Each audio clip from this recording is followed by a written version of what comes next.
Holidays-nale, adu namma GT Holidays da. GT Holidays, South India's #1 travel brand. You know you are special when you're with GT Holidays. பூவல்ஜன் அவர் சொல்றது பார்வைதானே. இப்போ இந்த case சம்பந்தமா கரூர் துயர சம்பவம் தொடர்பாக அரசாங்கம் எடுத்திருக்கக்கூடிய நடவடிக்கைகள் என்ன? ஒருவேளை தாவேகா தான் தவறு செய்தது அல்லது தாவேகாவினுடைய தலைவர் விஜய் லேட்டா வந்ததுதான் ப்ராப்ளம்னா அவர்கிட்ட இதுவரை காவல்துறை சார்பாக ஏதாவது விசாரணை நடத்தப்பட்டதா? தாவேகாவினுடைய நிர்வாகிகள் சார்பாக ஏதேனும் நடவடிக்கை நடத்தப்பட்டதா?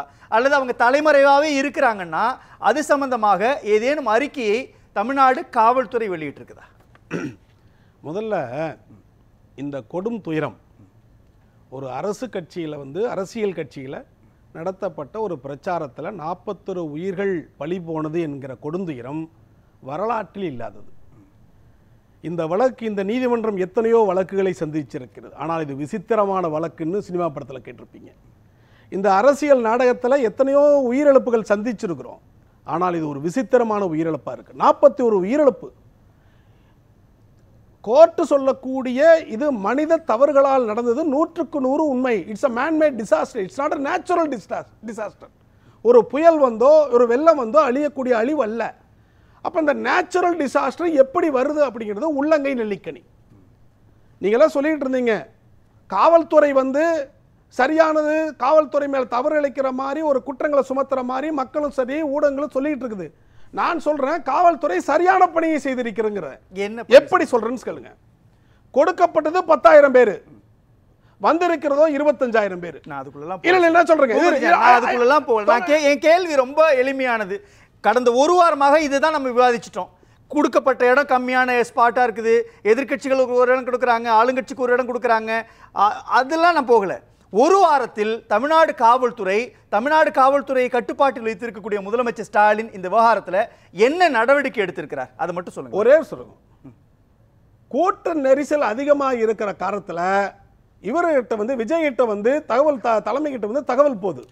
இருங்க, இது ரொம்ப முக்கியம் சார். என்ன நடவடிக்கை எடுத்திருக்காங்க? நடவடிக்கை இருங்க. புஷி ஆனந்த கைது பண்ணிருக்காங்களா? நிர்மல் குமார கைது பண்ணிருக்காங்களா? குறைஞ்சபட்ச விசாரணை நடத்தி இருக்காங்களா?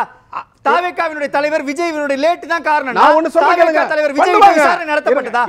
ஏன் அவர் அணுகுறதுல என்ன பிரச்சனை இருக்கு? ஒண்ணே சொல்றது கேளுங்க சார். மக்கள் கொந்தளிப்பா இருக்காங்க.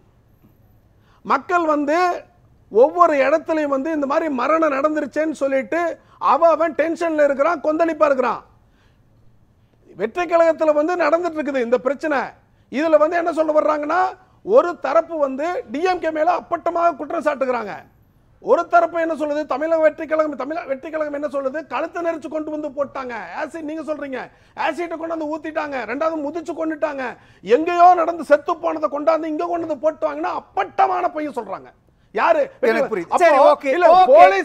ஒத்துக்கிறேன். ஒரே ஒரு பாயிண்ட் எடுத்துக்கலாம். ஒரே ஒரு பாயிண்ட் சொல்லுங்க. நள்ளிரவுக்குள்ளேயே பிரேத பரிசோதனை நடந்தது.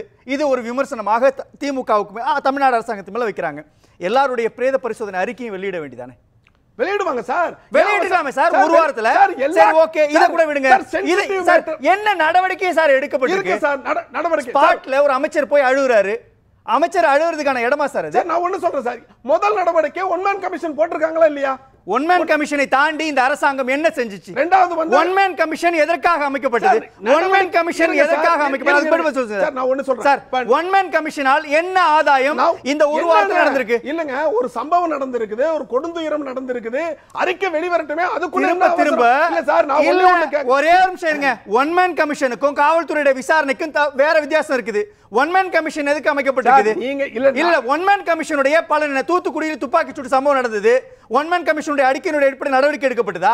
நாளைக்கு அருணா ஜெகதீசன் ஒரு அறிக்கையை கரூர் விவகாரத்தில் சொன்னாங்கன்னா அதனுடைய அடிப்படையில் யாரையாவது கைது செய்ய முடியுமா? சார் நான் ஒன்னு சொல்றேன் கேளுங்க. இருக்கு, நான் என்னுடைய கொஞ்சம் அலோவ் பண்ணுங்க.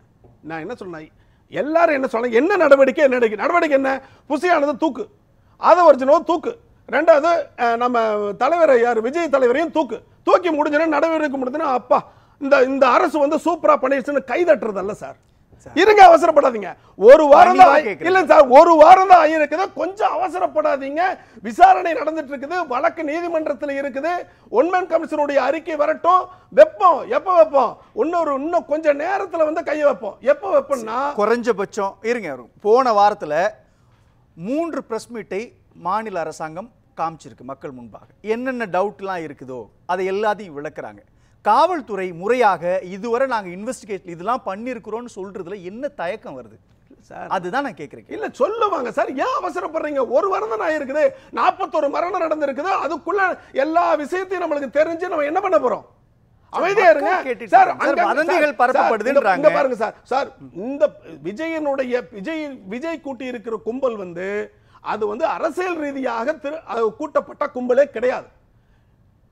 இது வந்து ரசிகர்களால் கூட்டப்பட்ட கும்பல். அதாவது வந்து இது கூட்டம் என்று சொல்லவிட கும்பல் என்று தான் சொல்லுங்க. நீதிமன்றம் என்ன சொன்னுச்சு தெரியுங்களா அது பூபதி ஜான்? சொல்லுங்க. அப்படிலாம் இல்ல அப்படின்றாங்க.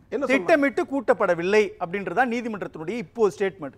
அப்போ தமிழ்நாடு அரசாங்கமோ தமிழ்நாடு காவல்துறையோ இது திட்டமிட்டு கூட்டப்பட்ட கூட்டம்னு சொல்லி நிரூபிக்கிறதுல என்ன தயக்கம் வருது? நிரூபிப்பாங்க சார், சொல்றாங்க சார். அதுல என்ன சார் கேஸ் ஹியரிங்ல சொல்றதுல என்ன சார் ப்ராப்ளம் வருது?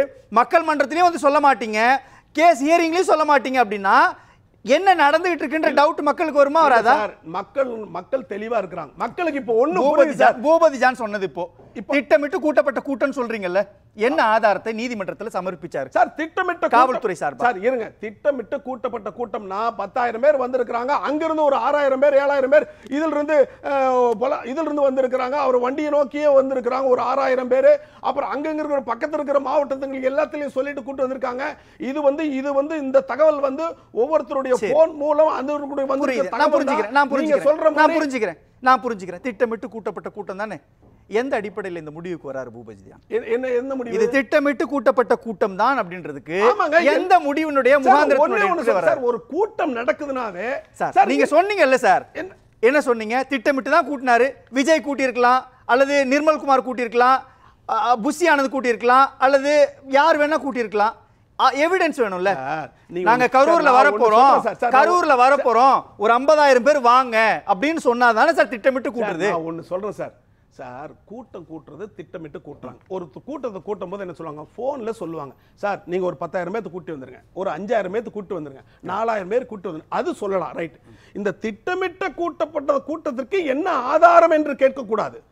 திட்டமிட்ட கூட்டம் இருங்க சார், இருங்க சார், நான் சொல்லிடுறேன். இந்த முக்கியமான திட்டமிட்ட கூட்டப்பட்ட கூட்டத்திலே ஒரு கலவரம், அநியாயம், கொலையோ கொள்ளையோ நடந்தால் அதற்கு வந்து இன்வெஸ்டிகேஷன் பண்ணணுமே ஒழிய கூட்டத்துக்கு என்ன ஆதாரம்னு சொன்னா அது ஒன்லி போன் ஆதாரம் தான் சார். திட்டமிட்டு அந்த ஆதாரத்தை ஒரு போன் தான் சார்.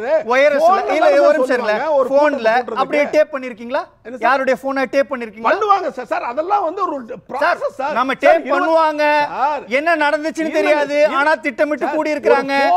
என்ன சார் இது? விஷயத்தை தப்பிக்கிறீங்களா? ஒரு சார் திட்டமிட்ட ஒரு கூட்டத்தை கூட்டணும்னா ஒரு போன் கால் தான் சார்.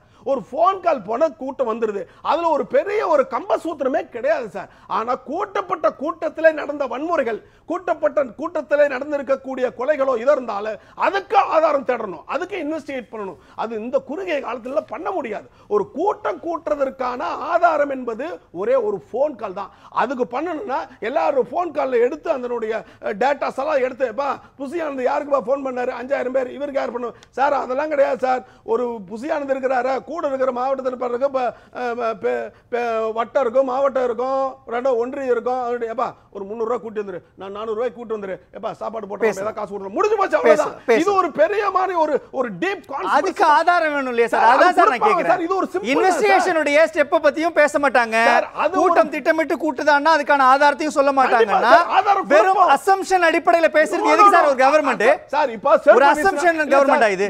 ஒரே நிமிஷம் சார், இன்வெஸ்டிகேஷனுடைய ப்ராசஸ் பத்தி பேச மாட்டோம், அதிகாரிகளை வச்சு பேச வைப்போம். முதலமைச்சர் வந்து பேச மாட்டாரு, முதலமைச்சருடைய கட்டுப்பாட்டில் தான் காவல்துறை இருக்குது. ஆனா இது திட்டமிட்டு கூட்டப்பட்ட கூட்டம்ன்றதை மட்டும் நாம அஜெண்டாவா ப்ரொபகண்டா பண்ணிக்கிட்டே இருக்கிறோம்னா வாட் இஸ் தி ரீசன்? என்ன காரணம்? ஒரே ஒரு மேட்டர் சார், போன் கால்ல தான் சார் கூட்டத்தை கூட்டுறாங்களோ, வேற ஒண்ணுமே இல்ல. உங்களுக்கு அது வேணும்னா போன் கால் ஹிஸ்டரி எடுத்துட்டு வந்து யார் யாருப்பா புசி ஆனந்த் எத்தனை பேருக்கு கூப்பிட்டாருப்பா, இவரு ஆதவர்ஜன் எத்தனை பேருக்கு கூப்பிட்டாங்கன்னா முடிஞ்சு போச்சு. இதுல ஒரு பெரிய கான்ஸ்பிரசி கிடையாது சார்.